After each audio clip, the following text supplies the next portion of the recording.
Hello, listeners. Jordan here. I just want to let you know that you can listen to Nighttime early and ad-free on Amazon Music. Include it with Prime.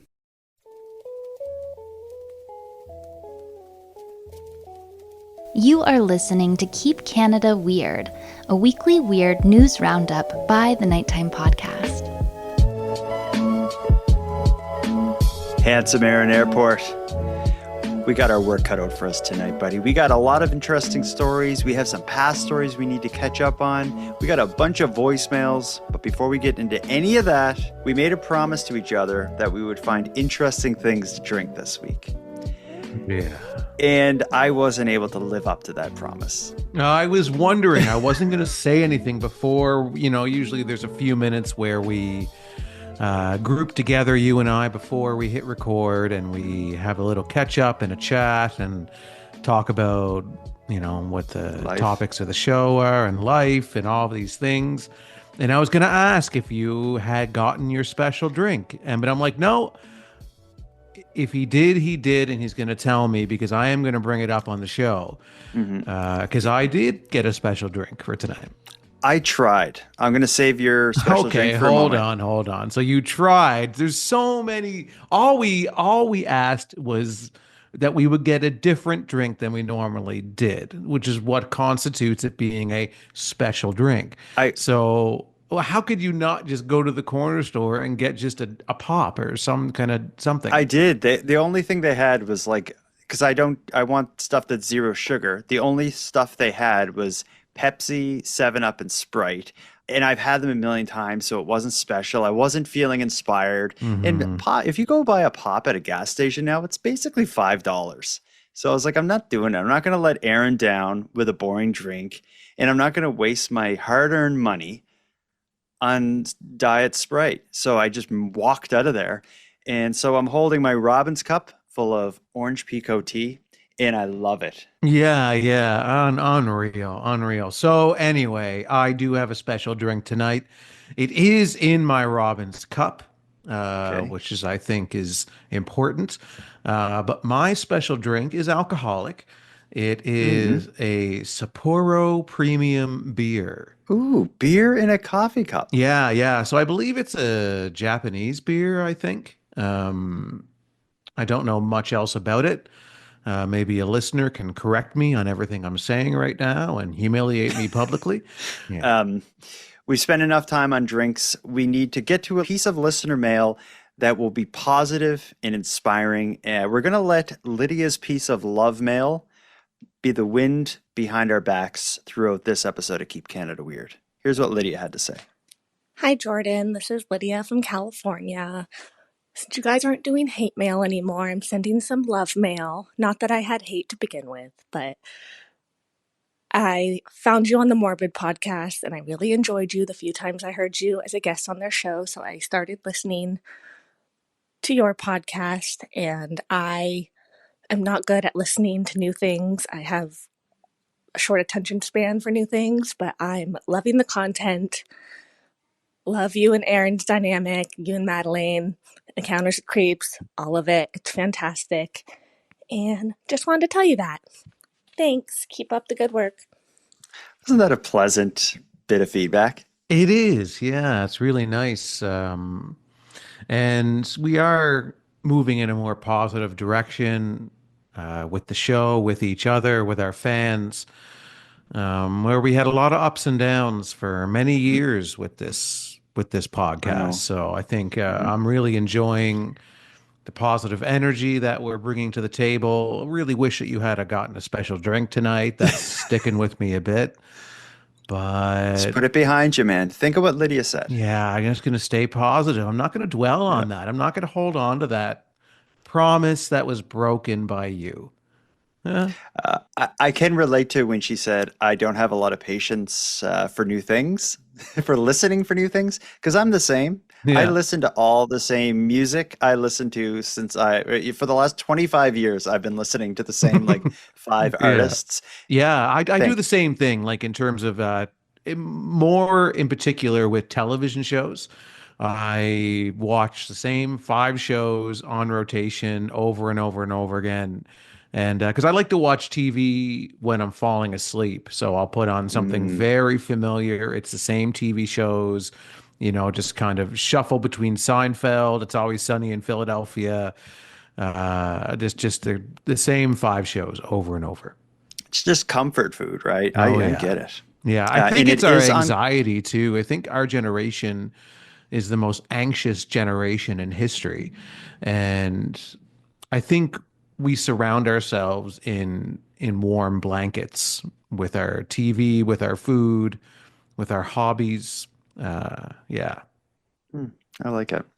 Well, let's move on. We got a whole night of weird news and more voicemails as we go, but let's start with surrounding ourselves in warm, soft things. You gave us a great segue to our first story.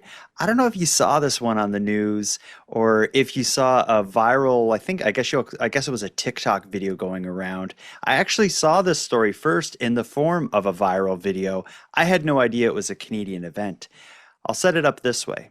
When Connor Nijse started pulling down drywall in his garage for a renovation, he expected to find some unpleasant surprises. Maybe behind there'd be some mold or maybe a dead rat. But instead of those sorts of things, he and his wife Brienne Hincuri found something truly bizarre. The wall of their garage was filled from floor to ceiling, not with insulation, but stuffed bears and stuffed animals.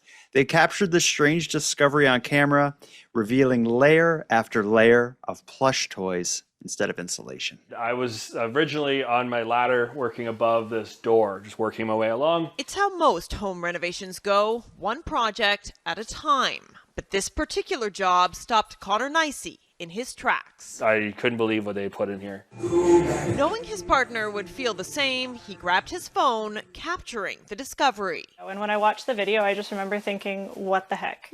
We're ready for the big reveal. Together, they decided to explore a little further, and it did not disappoint. Can't make this up. 115 stuffed animals stuffed between 5 studs in the corner of the garage. They used it as insulation. There's no question about that. They all date back to the 1980s, early 90s. This one was smushed up against the plastic. Each one remarkably well preserved. Like, we found some weird things in this house, but that has to be the weirdest. And so the couple decided to share it with the rest of the world, posting their find to TikTok, where it has since received more than 5.4 million views. But it was the comments, like this one, saying, "OMG, my duck, I would 100% buy it off you for my daughter, please," that helped determine the next steps. 7 or 8, I think, I've shipped off so far.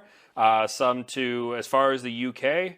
And we had a bunch go down to the States yesterday, and I'm shipping off another one tomorrow even. God, thank you for sunshine. For just the cost of shipping, the couple is now reuniting people with their favorite childhood stuffed animals. The duck was the first to find its new home. And she sent us a message back saying that she was just crying. Which is really cool to kind of have that full circle. The first one that I recognized from my childhood was the doodle bear. What was once insulation, now warming people's hearts. And while there are still plenty of stuffies up for grabs, the couple is looking forward to getting back to their renos. Not sure what they'll find next. After what we found here, I won't rule anything out.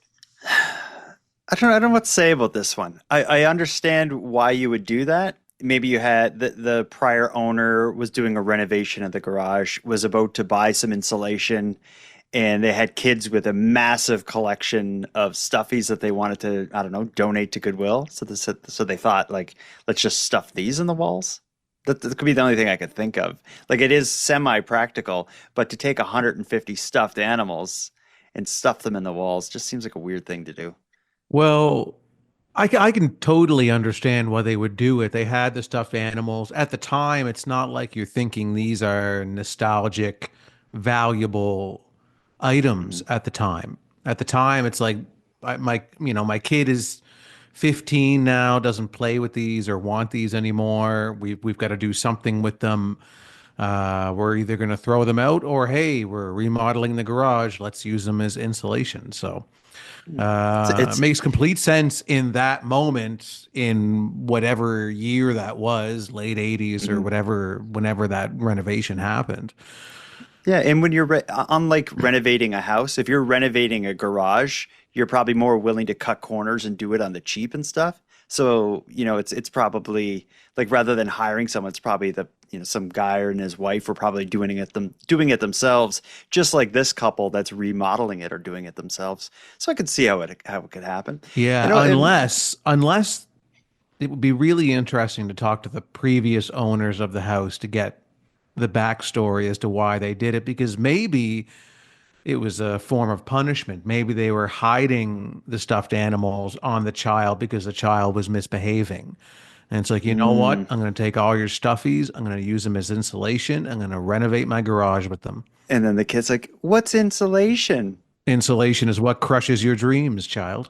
It's a cool discovery. You hear of things like this. I'm redoing our fireplace and we found a newspaper from the 1910s, or these weird kind of things like that, or a weird bottle or something left in the wall. Yeah. You would never expect to find 150 stuffies. And I think that number, what you imagine in your head as 150 stuffed animals is different than what you see in this news clip. It's just as my setup explained, from the floor to the ceiling, almost one wall is entirely stuffed animals behind the drywall. It's a weird look. I'm not sure what side I fall on in terms of if I think what they did with the stuffed animals after they discovered them was a good thing, or if they should have let them be, like leave them there. What if they're cursed? Sometimes when you find an old treasure, you think, oh, look at this. I found this in this certain spot, hidden away. And then you remove it. And then the rest of your life is awful because you unleash some kind of a curse. It could be the case with these stuffed animals. And now they're being shipped around the world. Yeah, now they're being separated. They've been together in this wall for seemingly, decades. And then now you're separating them. I don't know how I feel about that. Yeah, they could be opening a door better left shut. They could be opening a door the prior owner intended to keep shut. Yeah, exactly. These haunted evil dolls need to be put away somewhere and never spoken of again. And then eventually, this is going to be a Netflix show, I think, in 15 years by the time the story is told. And these people are all dead. Speaking of a Netflix show, I wonder if this next story could be the basis for a Netflix show. If it was, I think it would need to star Chris Farley in some capacity. This is the story that's just playing out now of political nonsense playing out in Nova Scotia. Now, here on Keep Canada Weird, we usually don't cover Canadian politics, but we do cover Canadian political foolishness. The next entry in this genre is coming to us from Nova Scotia, from right here in Nova Scotia, where the Liberal Party has lodged a complaint accusing the Progressive Conservative candidate of vote buying. And her vote buying involves Tim Horton gift cards worth just over $2. Listen to this story and let's try to make sense of this one. The volunteer campaign manager for a PC candidate in Nova Scotia has resigned after vote buying allegations. He admitted to handing out coffee cards to voters outside a Tim Hortons. The Nova Scotia Liberals filed a complaint with Elections Nova Scotia after allegations a member of a PC campaign was handing out gift cards at a Tim Hortons drive-thru in Lunenburg while the candidate was at the other end, asking people for their support in the upcoming election. Nova Scotia PC leader Tim Houston downplayed the complaint. It wouldn't be uncommon for political events to have coffee and donuts. This might be a spin on that, but we'll let Elections Nova Scotia have their say. Houston acknowledged that Elections Nova Scotia is investigating and doubled down, saying it's not a party-wide strategy to hand out gift cards. Local campaigns make decisions, and we'll see what Elections Nova Scotia says about this one. So the news clip was a little short on details, but what happened was at a Tim Hortons drive-thru, at one end of the drive-thru was like a volunteer for the campaign was passing out gift cards for Tim Hortons worth $2.07, which is what a medium coffee comes to after tax. And then at the other end of the drive-thru was the actual candidate that that is hoping for their vote, and was like kind of like thanking them and meeting people and such. And I don't know the rules around this, but there are strict rules about what you can do during your campaign and bribery and vote buying and all this sort of stuff. So I guess what they did is enough of an issue or close enough to the line that the Liberal Party filed a complaint, and Elections Nova Scotia is looking into it. Yeah. Political nonsense. It is nonsense. I don't know how I feel about this one. I feel like it's a pretty minor offense. It's not like they're giving them straight up cash to buy their vote. I mean, it is in a way, but it's such a minimal. It's a coffee. It's instead of having a stand with boxes of Tim Hortons coffee and disposable mugs there. It's kind of the same thing, but it's such a minor offense. I agree it's technically against the rules, but it's such a minor offense that I'm just like, we live in a culture now where when there's ever any turbulence and somebody makes a mistake and does anything wrong, they now just immediately have to resign from whatever it is they're doing.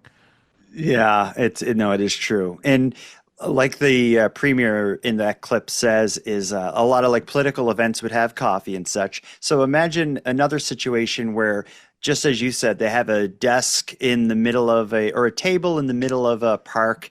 There's a bunch of drinks and coffee, and they're encouraging people to come up and say hi to their candidate. I think that would be okay. And it's very similar to what they're doing here. In either way, if you can buy someone's vote for $2.07, then there's bigger problems than vote buying. Hopefully no one would ever be swayed by that. Yeah. But I do remember in Cape Breton in Sydney, this would have been back when I was like 17 or 18. I was a cigarette smoker. And I do remember that someone was running for mayor of Sydney, and they were downtown passing out cigarettes to people and asking people to vote for them. Mm-hmm. And I remember like him giving me cigarettes, and I was like, I'm old enough to vote. And he gave me one. You weren't old enough to smoke, though. He didn't become mayor, this person. No, I wouldn't expect that they did. But the biggest issue with this story is that, yeah, sure, they might have technically been trying to buy people's votes with gift cards, but they chose the wrong gift cards, because this is going to deter people from voting for them. I thought you were going to go there, but keep in mind, these people are in line at a Tim Hortons drive-through. I think the better than giving out $2 Tim Hortons gift cards would be passing out Robin's Donuts coffee. Exactly. Or even McCafe coffee. Just anything to be anything like, listen, else, yeah. I'm the new candidate. I want to change this town. And the change is going to start right here. You're in Tim Hortons. You've been drinking this crap for Tim Hortons drive-through. You've been drinking this crap for years. The first thing I'm going to change in this town is your bad habit. Try a Robin's Donuts coffee. Try a McCafe coffee, whichever you go with. You're going to find it's better than what you're used to. The other changes that I'm going to make in this town are going to be better than what you're used to as well. Vote Jordan and Aaron for mayors. Yeah, the mayor duo, first time in history. That would be. And I'll be right next to you handing out cigarettes. I think that could work, though. Because there's still enough smokers out there that, if we're out in front of a Tim Hortons where people love to smoke, and you're handing out Robin's gift cards and I'm handing out cigarettes, I think we'll totally win the double mayor position. But the thing is, though, is the cigarette thing, that's you just giving the people something to make them happy. My idea of using better coffee that's like the same price as a symbol for positive change, I think my political message is strong. And I think people would be like, yeah, it's great you guys want to run together, but like, can we just vote for the guy who's changing things? Yeah, but you and I are running together. Like, we're both running for the same position of the one mayor. Like, you and I are running as a double candidate. But yeah, I get that. But what do you bring into the table other than giving people cigarettes? You're just giving them. Okay. Yeah, there's no All right. judgment. Like, you smoke, yeah, here you go. I'm not like Jordan and I don't judge. Like, we like Robin's coffee. We like a free society that is able to smoke or not smoke. We're not going to judge anybody for smoking, and have another cigarette and enjoy a Robin's or McCafe coffee. Yeah. Yeah, and I guess to me right now it seems like a good idea, but I guess we'll have to let the voters decide. Well, yeah, Elections Nova Scotia will make the ultimate decision on our behavior, I think. In which city or town will run for duo mayor of. Yeah, a position that doesn't exist. It would be cool. It would make for I some think it would. interesting Yeah, press conference yeah. and stuff. I'm willing to leave everything that pays me right now to go and do this with you. Okay, we'll see. Let's see. We'll see if it can happen. While I look into it, let's go into a quick ad break here. When we get back, we're gonna talk about some crime. We got a whole bunch of dumb Canadian crime to break down. We'll be right back for that.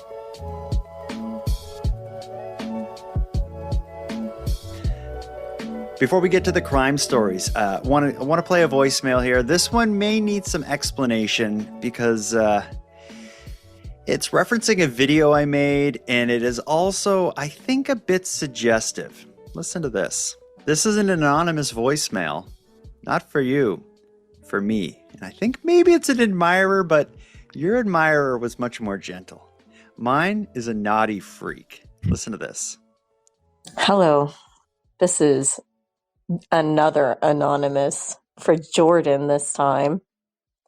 I just saw your update on the Wicked dolls and the Wicked.com website thing, and I'm going to need you to call me a naughty freak again, sir. Do you get this reference? Do you know what's happening? Yeah, I know about the new Wicked toys that had to be recalled because of the website address that's on the back. You had drawn attention to it on social media platforms, and why don't you explain to the listening audience? I'm calling out Mattel and Disney. There's a movie coming out starring Ariana Grande. The movie's called Wicked. It's based on like a musical that's based on a book that's a prequel to The Wizard of Oz. But anyway, the movie comes out in like a week or something. So of course, whenever there's a big movie coming out, there's a whole bunch of merchandise. One piece of merchandise, one major piece of merchandise for the Wicked movie is these line of dolls, and they're higher end dolls. They're kind of like Barbies. They're like $40 Canadian. They're they were all over the place, like Walmart and Toys R Us and all these sorts of big box stores. But it turned out on the back of the box and on the inside packaging, it gives the URL, the website, like visit www.wicked.com. But the URL for the movie, what they should have put on the box and on the inside literature is visit www.wickedmovie.com. Turns out that misspelling of the URL made a big difference because wicked.com is actually a very raunchy, kind of low budget pornography site that is being referenced on the box and the interior literature for a children's toy. So when the powers that be found out this was going on, they kind of recalled, or like a voluntary recall, pulling them off the shelves. I was at Walmart just before they pulled them off the shelves, so I made a video shining a light on this issue, and I end it with the video with like, "Don't buy these toys, you naughty freaks." And it seems my anonymous admirer, she sounded like maybe she got a little turned on by that. Yeah, yeah. And speaking of getting turned on, did you go to wicked.com and see what was happening over there? I did. Okay, so now what did you see when you went to wicked.com? Well, the first thing I saw was like a splash page asking if I was 19. 19? I am, so I hit yeah, I was like, 19 plus only. Are you 19? Oh, I thought it was 18, but okay. Whatever it said, I think it was 19. I did not go to wicked.com. I just thought that was the blanket rule was 18, but maybe it's 19. I don't know. Whatever it is, it was way less than 40 something. So I hit enter, and then I saw an act being performed Okay. Between what I really hope were two consenting adults, that was it was like aggressive, and it could have been Oh. perceived as violent, but they Oh. both were enjoying it. And it was Okay. like a video, but the video starts like kind of in the middle of the action, so I don't know what led up to it. And I Okay. turned it off before they said much, so I wasn't really sure what was going on. But it didn't seem Okay. appropriate for really anybody to watch. I thought it was quite frightening. You didn't like it? Mm-mm. No. No. Okay. Were you scared? Like, did you find it? Uh, I was confused, and Mhm. I was Nervous. I also had my volume up loud on the phone, and I was on the bus, so I was like the people around me were looking, and I think they were scared. Yeah. I just Yeah. shut it down. You just shut it down. Yeah. You just walked away. Did you go to the police? No, I went on TikTok. I made that video Okay. to warn people not to buy those dolls, and I just called them all naughty freaks, and one person somewhere in the world uh, seemed to be kind of excited by it. I understand. Um, with all that said, let's move on to a collection of stories about other naughty freaks. Let's start with a serial robber who seems like he needs like a crash course in where to rob and what robbery's even about. Because this robber, of all the places he chose to target prolifically, he chose Tim Horton coffee shops. Tim Hortons coffee shops. We're on that topic again. Recently, a search warrant was executed on a Saskatchewan hotel room. It led to a seizure of a quantity of cash, some tools, a firearm, and the arrest of a 25-year-old man. The man is accused in a Tim Hortons robbery spree with just over 20 locations spread across Alberta and Saskatchewan involved. Here's the short news clip, and then let's try to figure out why this guy would do something so foolish. Saskatchewan RCMP have arrested a 25-year-old man from Medicine Hat after he robbed 17 Tim Hortons restaurants across the prairies. Mounties say the man robbed 12 restaurants in Alberta and then 5 more in our province between June and October. He was arrested in White City on Thursday after it's believed he attempted another break and enter. He faces dozens of charges. Why? Why Tim Hortons? I get robbing banks, but even banks nowadays, they don't have much cash on them. I think the days of like robberies like this, they're gone. And this guy is a 25-year-old should know that. Yeah, but if you are going to look for a place that probably has the most amount of cash on it, is a coffee shop. Mm. Because that's the kind of business where, yeah, a lot of people now pay with debit or credit or a gift card now, but there are still a lot of people that pay with cash at a Tim Hortons. And because again, 98% of businesses deal with debit and credit now predominantly, but a Tim Hortons coffee shop, if you're going to pick one business in the country that probably still deals with the most amount of cash, it would be a Tim Hortons, I would think. You would So I think. think this guy, yeah, I think this guy is onto something in terms of I want to get the most bang for my buck, and I'm going to pick a place that I can walk away with, a couple of grand in cash. Yeah, $2,500 maybe, because I'm sure Tim Hortons would have I a. think there'd be more than $2,500 of cash in a Tim Hortons. But I think Tim Hortons definitely still has an older demographic. I think there's probably more cash being used in a Tim Hortons than you would imagine. That's a good point. Yeah, that's a good point. I wasn't thinking about the demographic. The Tim Hortons would have a high percentage of I'm not using the self-checkout kind of people. And they also, Yes, they kind of rub absolutely. up against the I don't use debit kind of people. Yeah, I don't use debit. Yeah, it's and there's still, yeah, like an older demographic always carries cash on them, buys their coffees with cash. And again, of all the businesses in the country, even though again most people are using debit or credit or an app or a gift card, Tim Hortons probably still has the most cash transactions out of all of them, I would think. Yeah. And I think a statement to how much money is in the Tim Hortons or how much money this guy was able to get doing this, a statement towards that is the fact that he almost had to rob 20 of them within the span of a couple months. So this wasn't like, he wasn't getting rich doing this. He was probably needing to feed his whatever it was that he was getting the money for. He had to do one after another. So, it wasn't a big win. Crooks who want to get ahead in this world, times are tough for everybody, even for crooks who want to get ahead. You need to have like a smart plan. And that's going to lead me to my next story. A while back, probably a year ago, we talked about something referred to as the camel toe toonies. These were fake toonies that were being circulated all throughout Canada.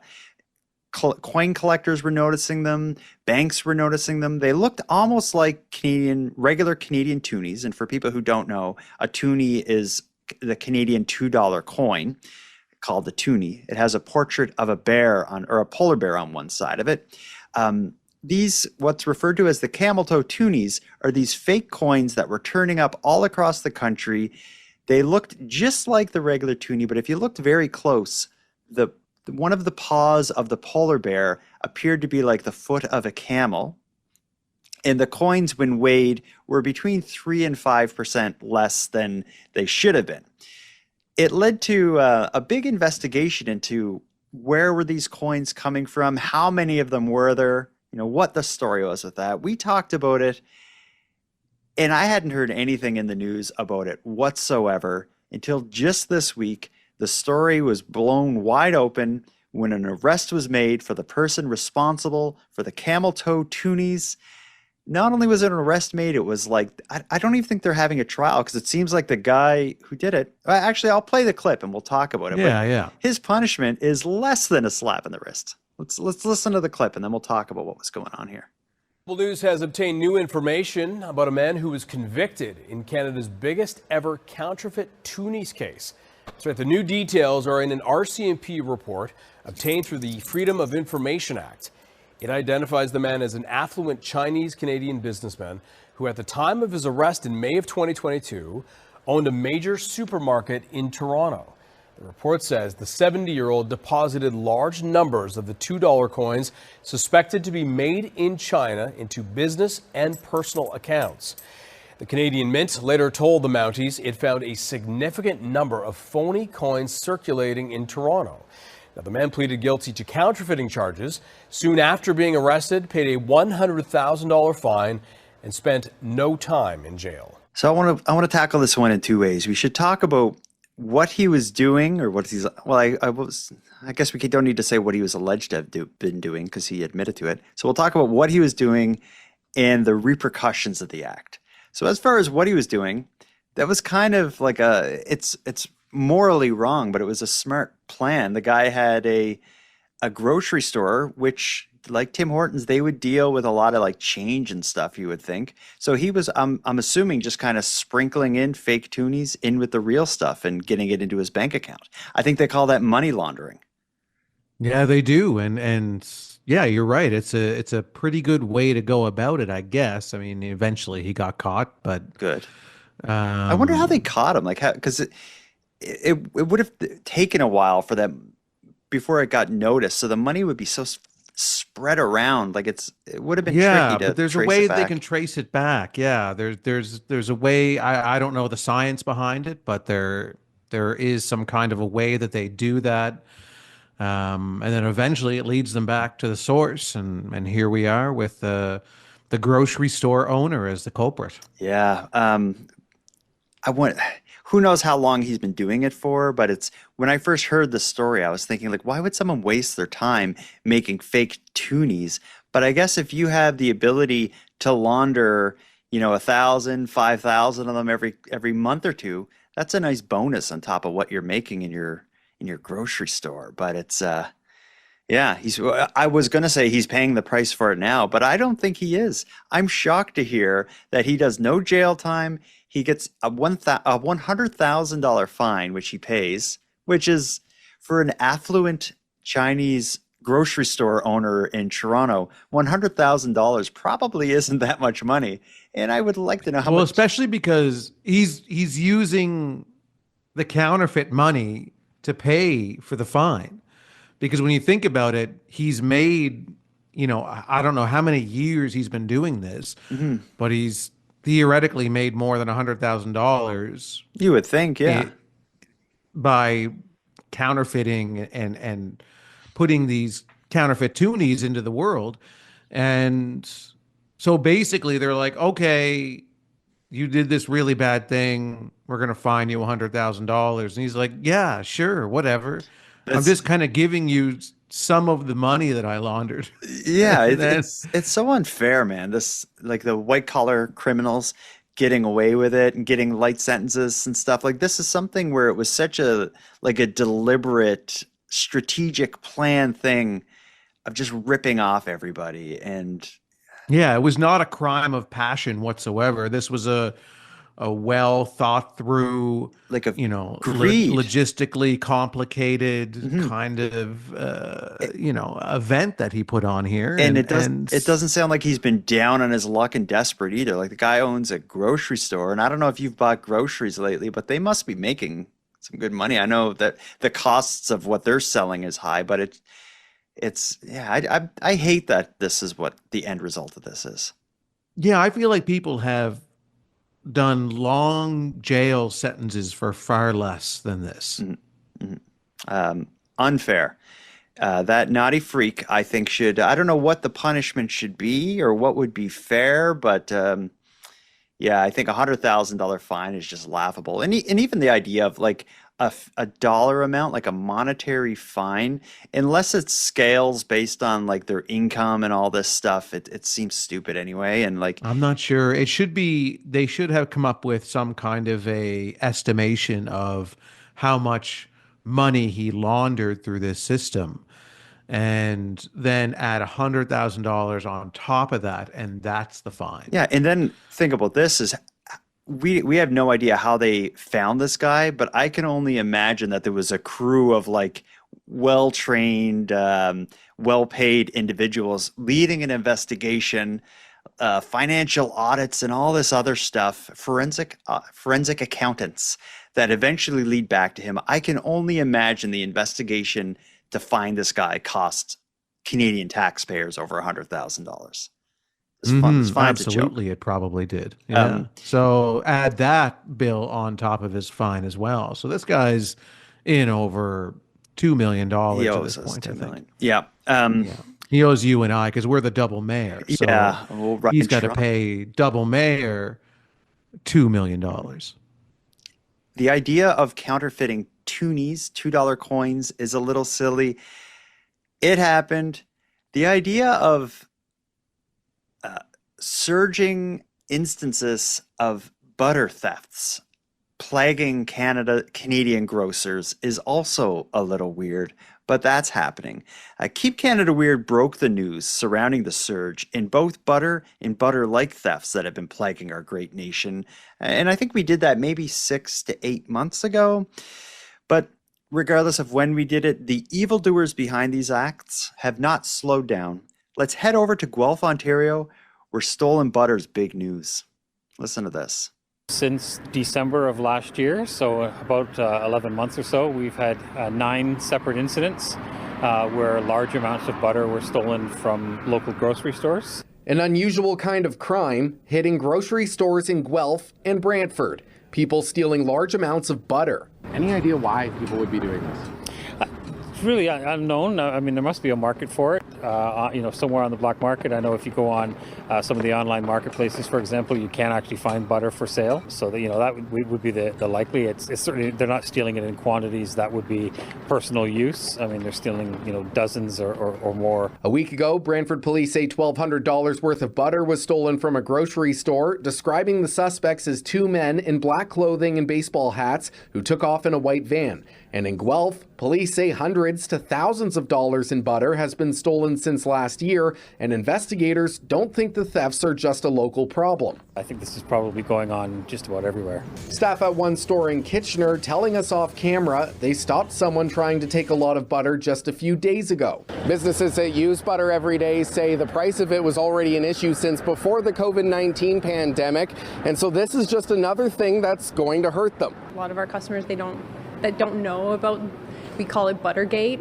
They come in, they're like, why are you charging me so much more? But our prices have to reflect what we're paying out. So unfortunately, if there's now another thing on top of that is causing the prices to increase, it's just going to be more difficult for our business and our customers too. The cake box in Kitchener uses around 80 pounds of butter a week and hunts for whatever deals are available every 7 days. We used to be able to sometimes get butter for like $2.50, especially at places like Costco and wholesale places. Now a deal is $5.99 for 1 pound of butter. As for all the butter bandits, suspects have only been arrested in one case from almost a year ago. Unfortunately, they are all now wanted for failing to appear in subsequent court dates.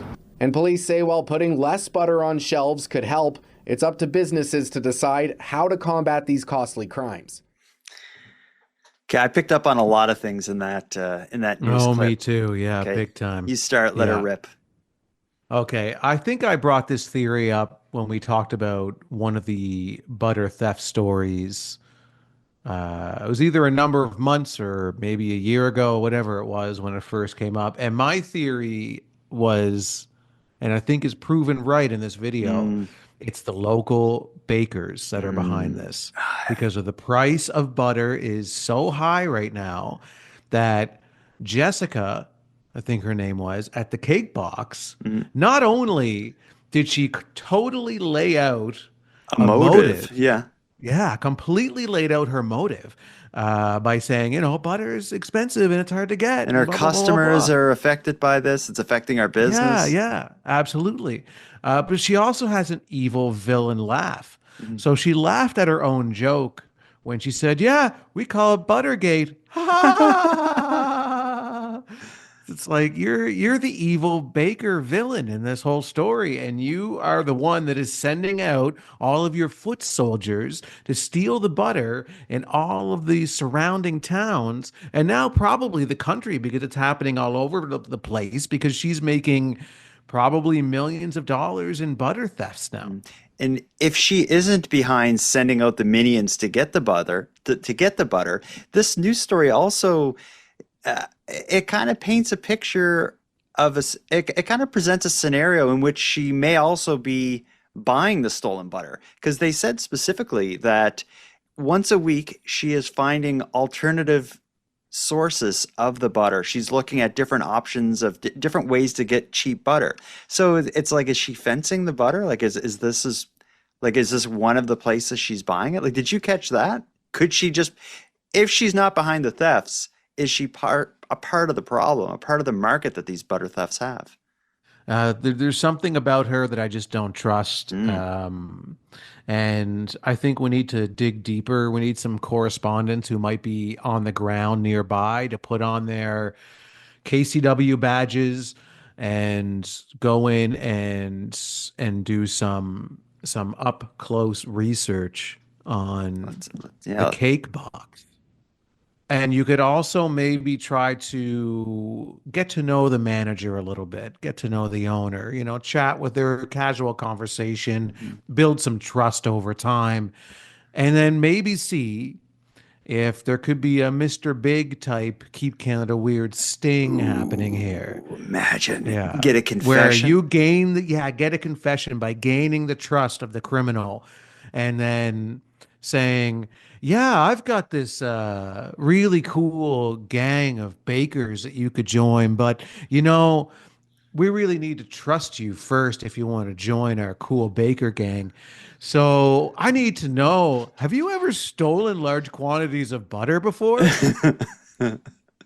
Well, yes, of course I have. I'm the butter mastermind. I'm the butter beast. The butter bandit is what they should be called. Okay, yeah. The butter bandit's better. The butter beast is like the butter bandit's like muscle that goes out and pounds people to death with butter sticks.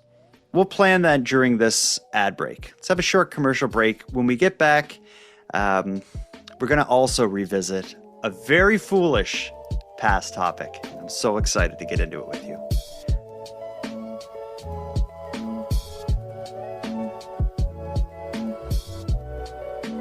Handsome Aaron Airport, of all the stories we covered on Keep Canada Weird, one of my favorite, maybe my favorite, has to be the hockey card guy, the man who won the auction. The $3.7-ish million auction, I believe. You want to recap the story before we get into it? There was the hockey cards that were found in the basement of this house, correct? Yeah, a home in Regina, Saskatchewan. When the children were selling off and clearing out the father's stuff, they found a box of unopened hockey cards from the year of Wayne Gretzky's rookie year, which is like the most valuable hockey card. So it was a box of unopened packs. The estimate would be that there was, I don't remember the number, but like 100 or a couple hundred Wayne Gretzky rookie cards were likely in this box. It was around 20 Wayne Gretzky rookie cards would be discovered in these boxes of cards. Yeah. So an unprecedented discovery. It was like the holy grail of hockey card discoveries for collectors. That box of hockey cards went to auction. The company called Heritage Auction handled the auction.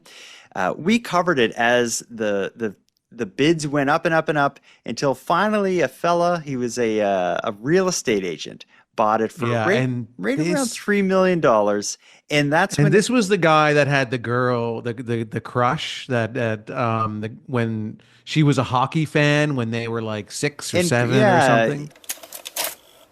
How it is that someone who's works as a real estate agent and has never gotten into the high stakes world of sports collectibles decided to spend $5 million on a 79 O-Pee-Chee box.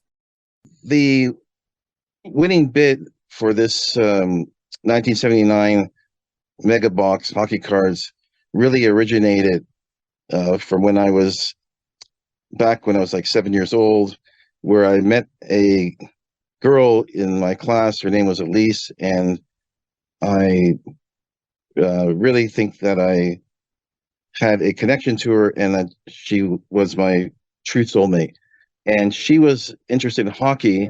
So in the event that I don't get in touch with anybody, or no one gets in touch with me, I'd like to gift them to Elise, the young girl for way back from school, and that she could have them as a total gift.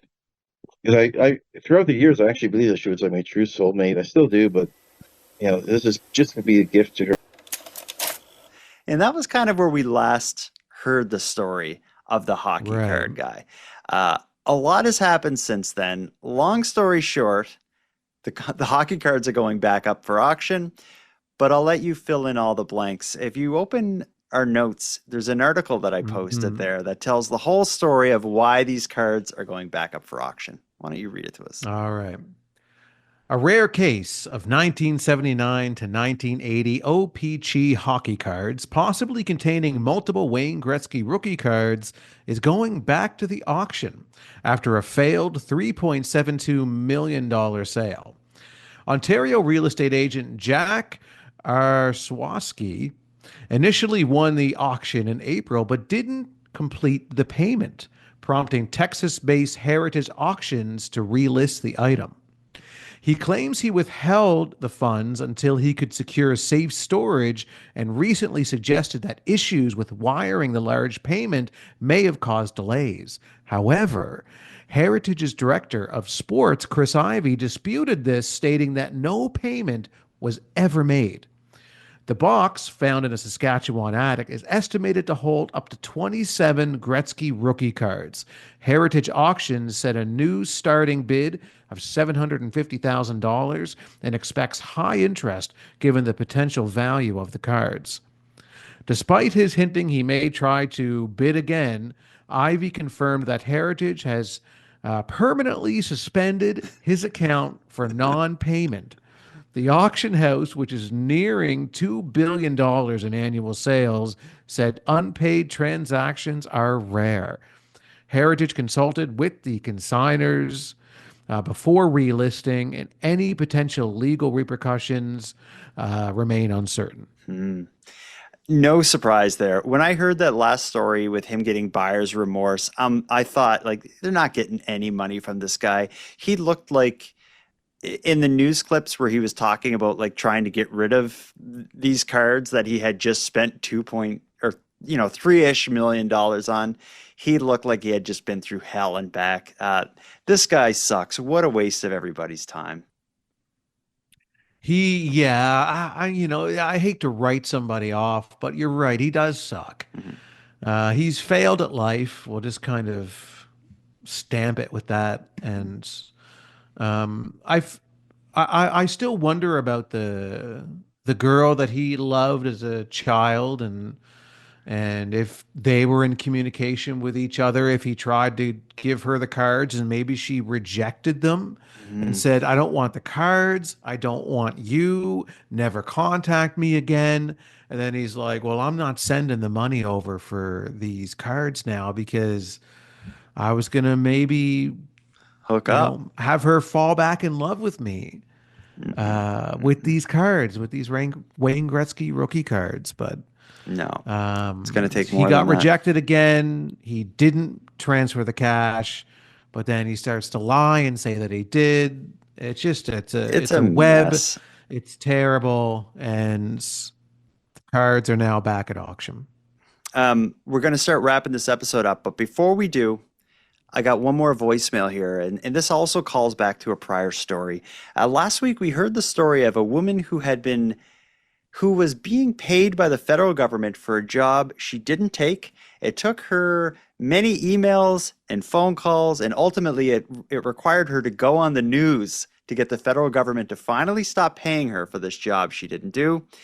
We have a listener who is straddling the line between going anonymous and telling us their name that has some insight on what may be going on here. Here's an anonymous message from someone who identifies himself as Belinda.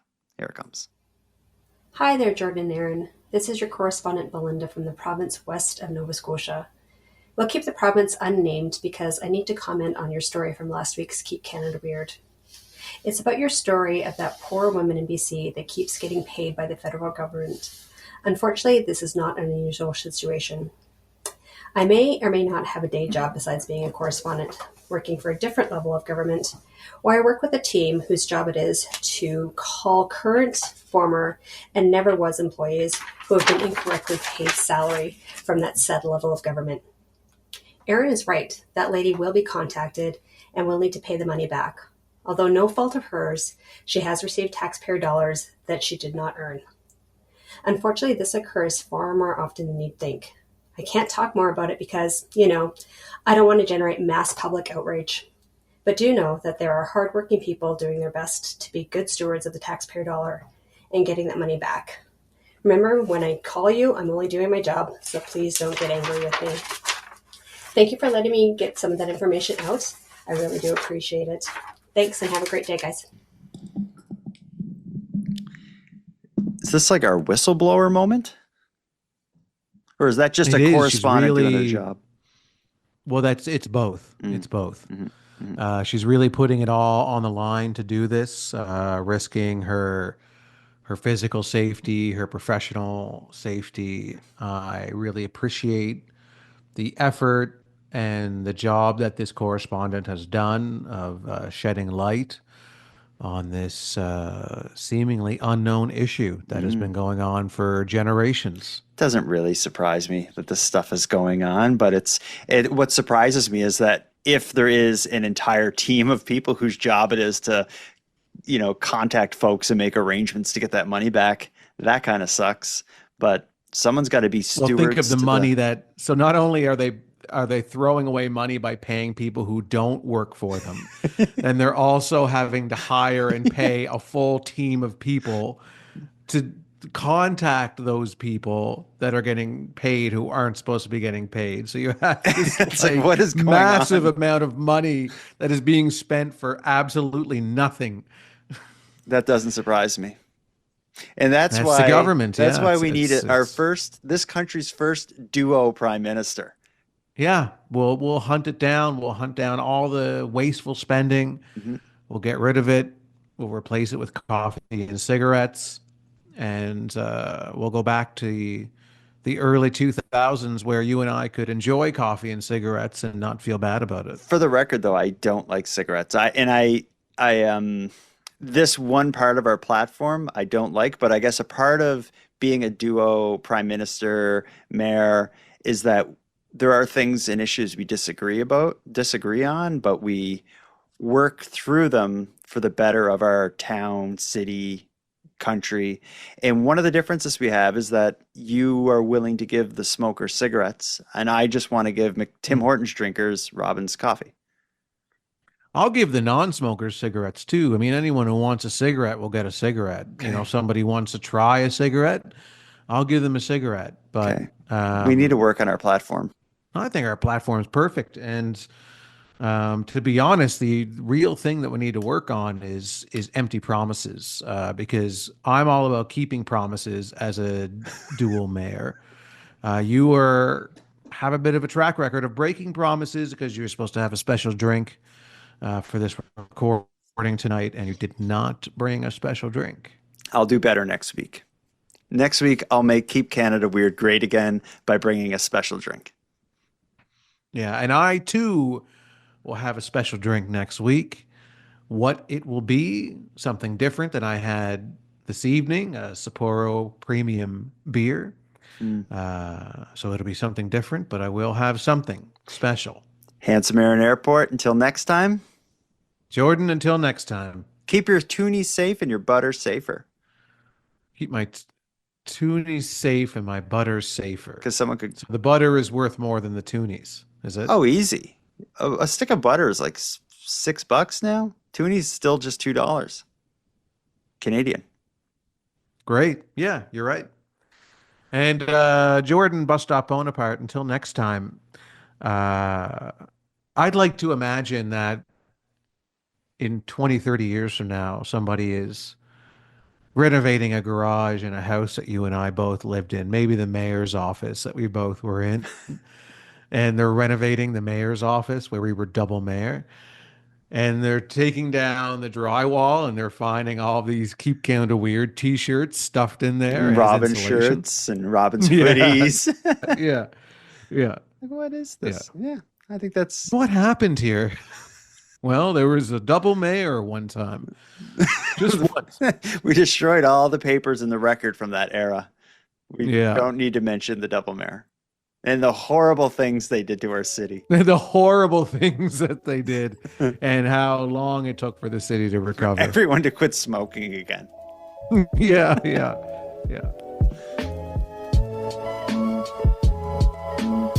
I want to thank you for helping Aaron and I fulfill our mission to keep Canada weird.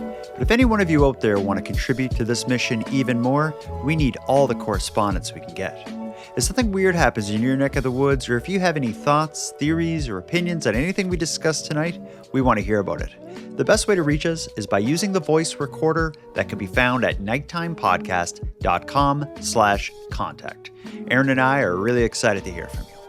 Now I'm going to start wrapping up this episode, but before I do, let me end with some thanks. First, a big thanks to all the Keep Canada Weird correspondents who contributed to this episode. If you heard a voice message of yours aired, please email me your mailing address at nighttimepodcast@gmail.com, and I'll have your Keep Canada Weird badge sent right out to you.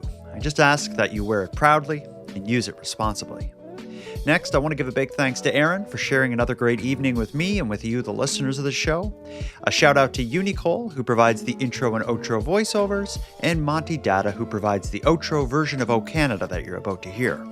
But lastly, and most importantly, a massive thank you goes out to each and every one of you listening, as without your interest and your support, this show would be as pointless as it would be impossible. And now, on the topic of support, a very special thanks goes out to the newest premium feed subscribers, Trish, Kristen, and Shanda. Thank you for going premium. And for anyone else who'd like to support the show, you can do it in a variety of ways. First of all, a premium feed subscription costs just a couple dollars a month, and that money will fund the creation of new episodes. But the premium feed will also give you those new episodes 2 days early, give them to you ad-free, and give you access to a full back catalog of episodes. That sounds like something you're interested in. You can go premium right now at nighttimepodcast.com/subscribe. And even if the premium feed isn't for you, you can still support the show by sharing this episode on social media and letting all your like-minded friends know why they should listen. Your support is very much appreciated. Now until next time, take care of each other, hug your loved ones tight, and let us know if you see anything weird. Keep Canada Weird is written, hosted, and produced by the Nighttime Podcast. And now to our viewers and listeners everywhere. Good night. Just listening to your most recent episode of Keep Canada Weird with the voicemail from the man offering images. I thought his voice might have sounded similar to Glove Guy. I don't know. Hey Jordan and Aaron, it's Megan calling from Hubbard, Nova Scotia. Just listening to the latest episode of Keep Canada Weird and the voicemail from the unidentified gentleman with images. I wonder if that's Glove Guy. Anyway, I just thought it may be worlds colliding or something like that. Keep up the good work. Love the podcast. Bye-bye. Hi, Jordan and Aaron. Long-time listener from Nova Scotia. First time that I have called in. Listening to one of the last Keep Canada Weird episodes, I think it was, and you had an anonymous voice clip from somebody. It was just short and sweet, to do with having photos. Anyways, I couldn't help but think that I had to be Halifax's glove guy. Fun reaching out. Not sure. Anyways, take care.